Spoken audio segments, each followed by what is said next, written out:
Bawat kwento may kwenta. Bawat istorya, ikaw ang bida. Kwento natin. Kwentong Palawan!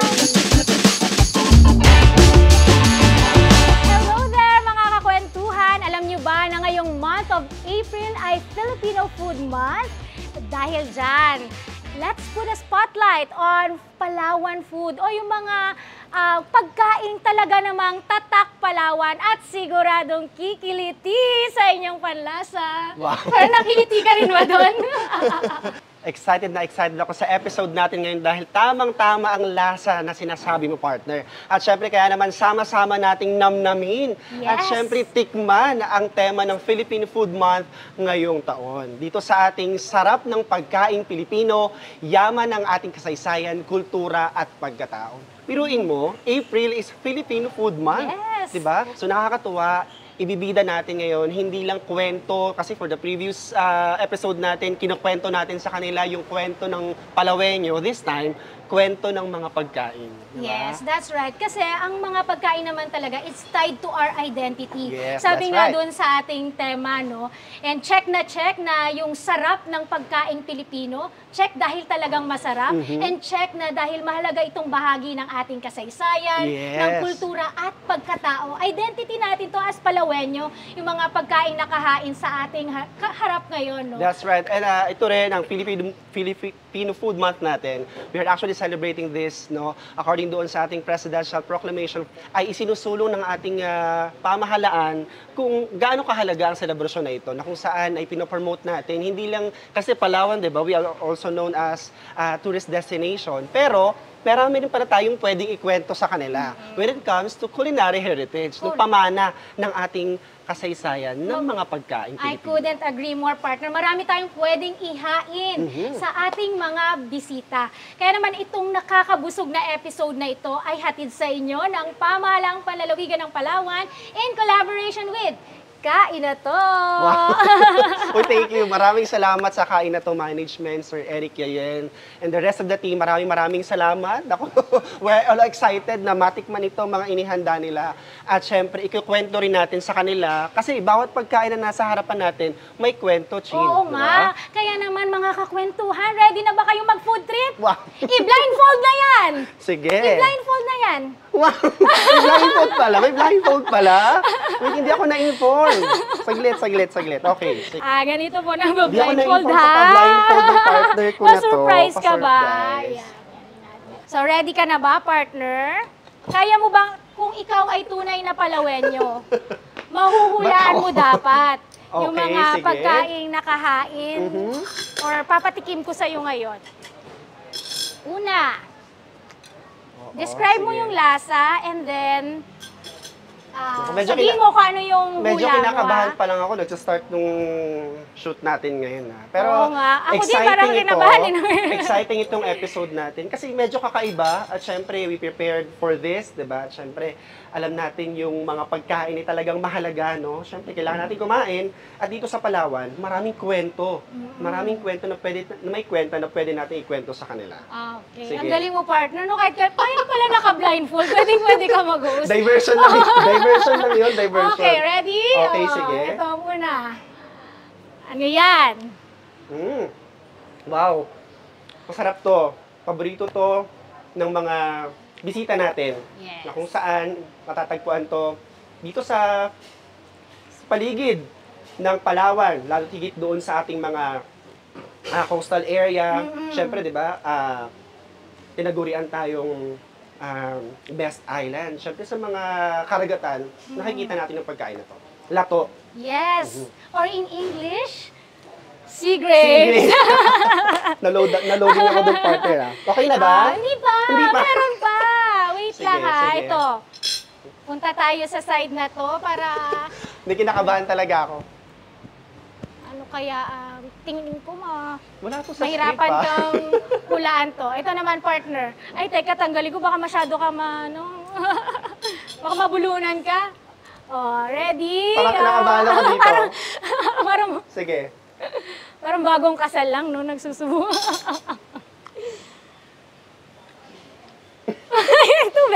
Tubig. Lasang sisig. Pero, Anong masasabi mo dun sa meat? Para siyang ano, para siyang chicken. Mm. Masarap. Lasang chicken? Lasang chicken. Hindi yan chicken. Buhaya yan. Uy, talaga ba? Crocodile sisig. Dito lang Oh. yan sa Palawan. Uy, talaga ba? Oh, yan na, natikman mo na. Naginit na ba yung pakiramdam mo? Exotic food eh. Oo. Pero masarap siya, ha? Masarap. Masarap. First time kong makatikim ng crocodile sisig. Tingnan natin. napapawisan Last ako. na to, last na to. Sige. Tingnan natin Tinanggap kung natin ng mahuhulaan hamon. mo. Grabe.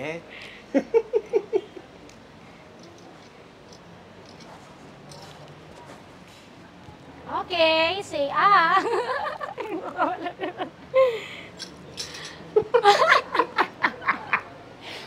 Oh, describe.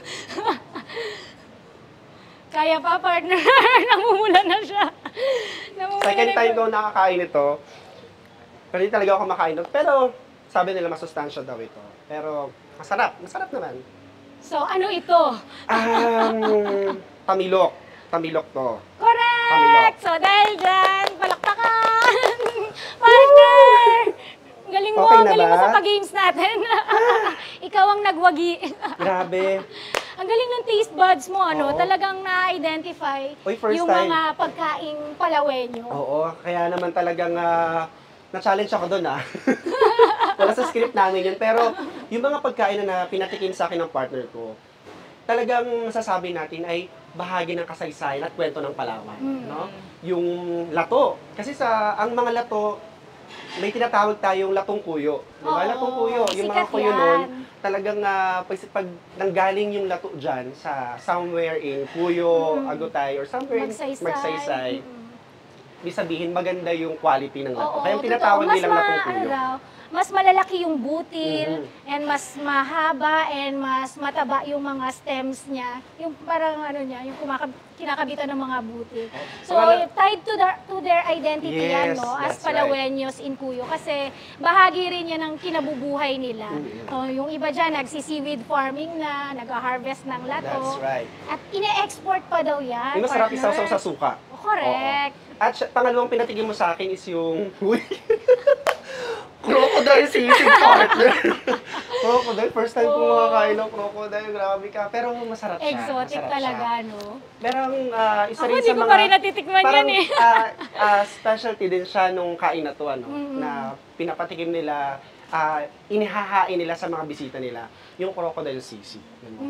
Biruin mo, pwede pala. Oo, basta may permit. Yan, Mm. very special yung dish na yan kasi kailangan pa ng mga permit from legally bred na mga crocodile in a farm.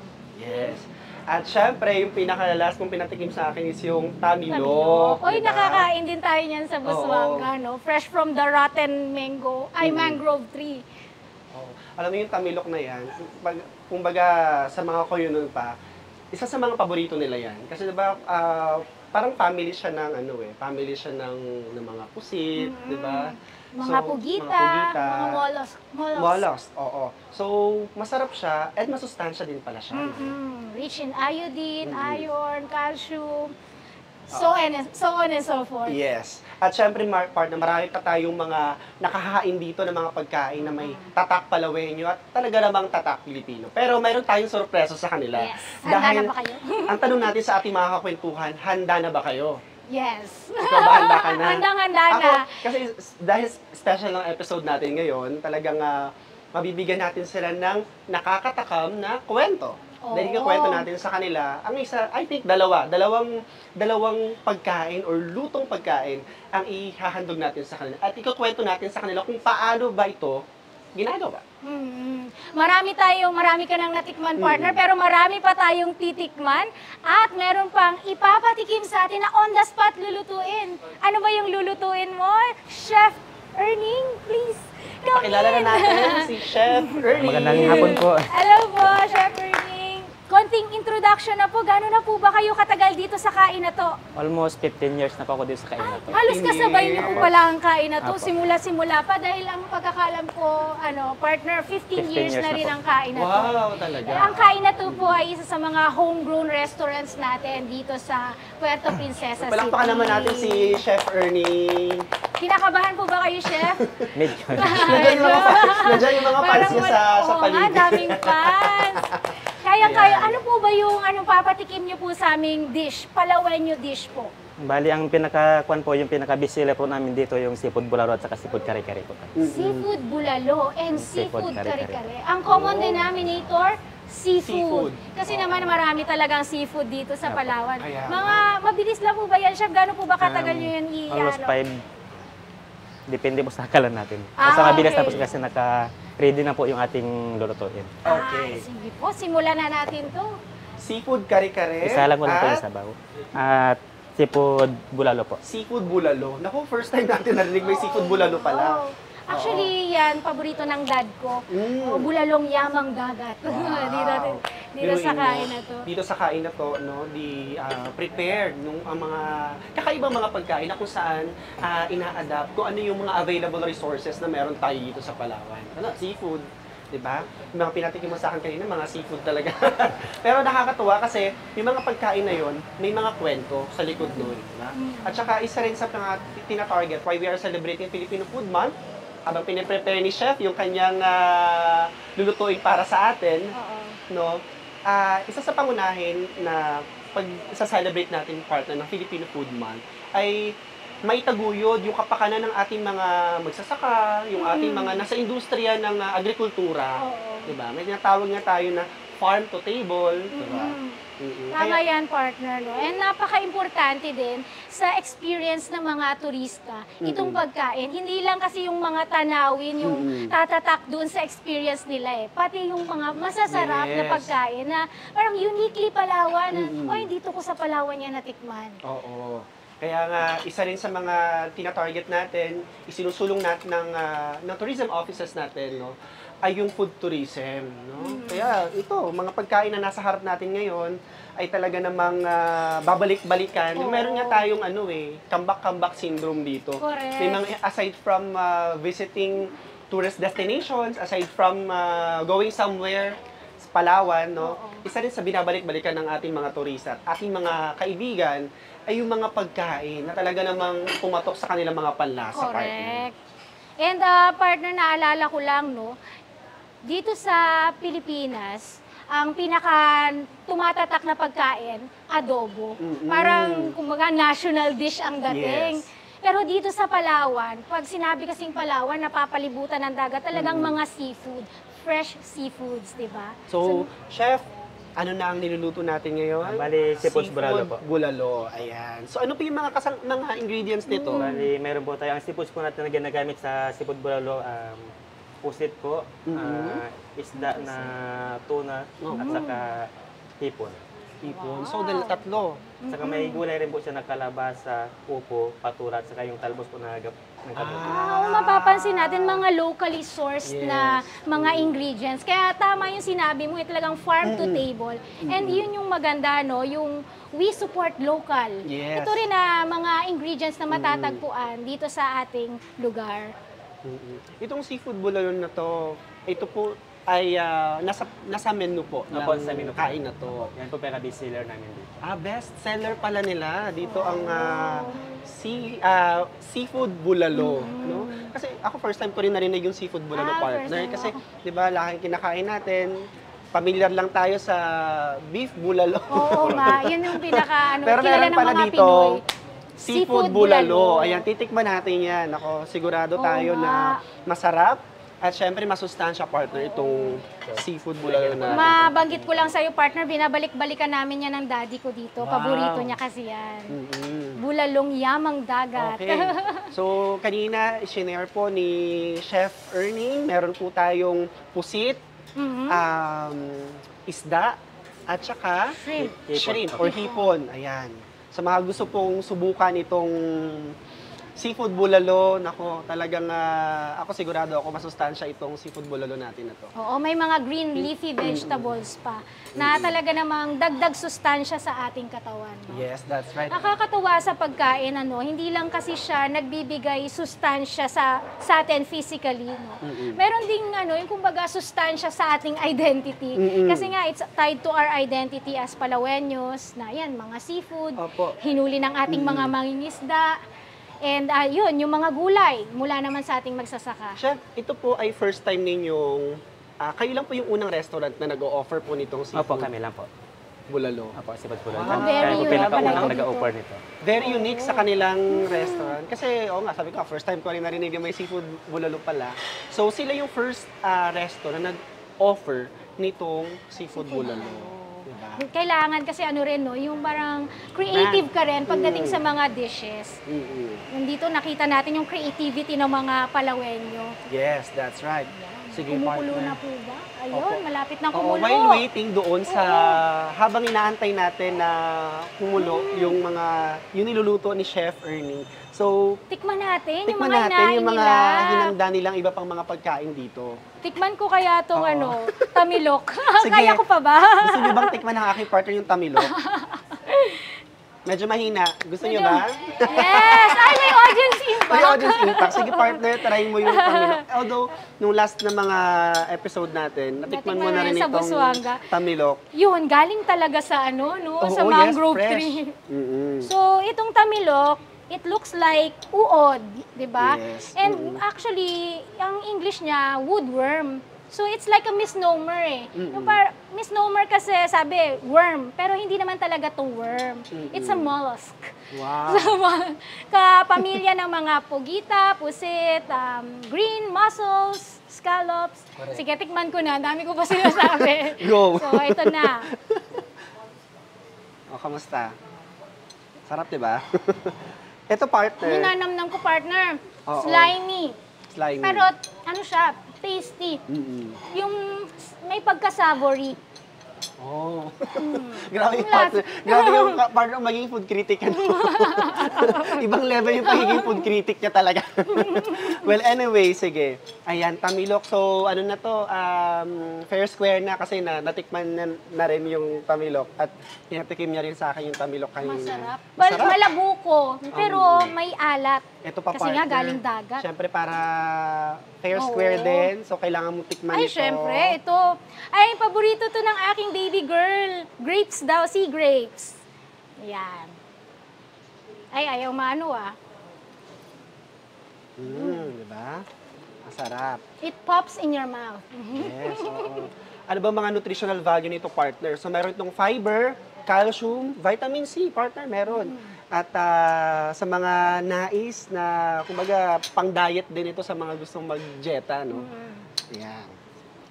Wala po. Sarap. Bagay yan sa sa inihaw na isda. Tsaka yun ang pusit. Simula na yan. Sabi ko, exciting yung episode natin ngayon kasi for the longest time, nagkakwentuhan lang tayo, di ba? This time, ibang level kasi Ito na, may food tasting pa. May food Nakakabusog tasting. talaga yung episode na to. Salamat po sa kain na to. So ito naman, another kwento natin, partner. Pakita natin sa kanila. Cashew nuts. Asoy, di ba?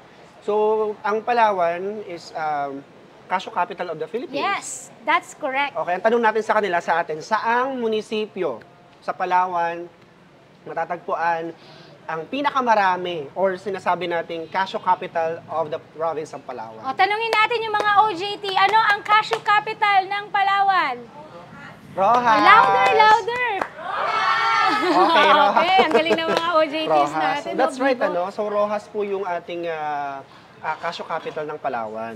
At malaking porsyento rin na pinuproduce ng Palawan ay nanggagaling ho sa mga lugar na yan. No? Oo, Sa that's Cuyo, right. meron din, Dumaran or northern part Sa ng El Nido, Palawan. meron din. Oo nga. And partner, alam mo, yung mga Palawenyo, very creative kasi hindi lang nakaproduce ng roasted cashew, hindi lang nakaproduce ng fried cashew, tapos cashew Ito pa, brittle, oh. may tart pa, maraming produkto po out of cashew.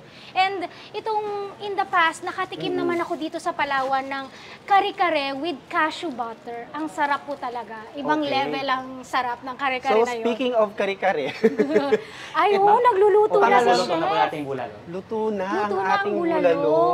Ayan, sige, titikman Tikman na natin. natin ang ano niya. Bali, ang huling ilalagay po natin is ang oregano powder. Okay. Oregano leaves. Ayan. Ayun, sarap siya.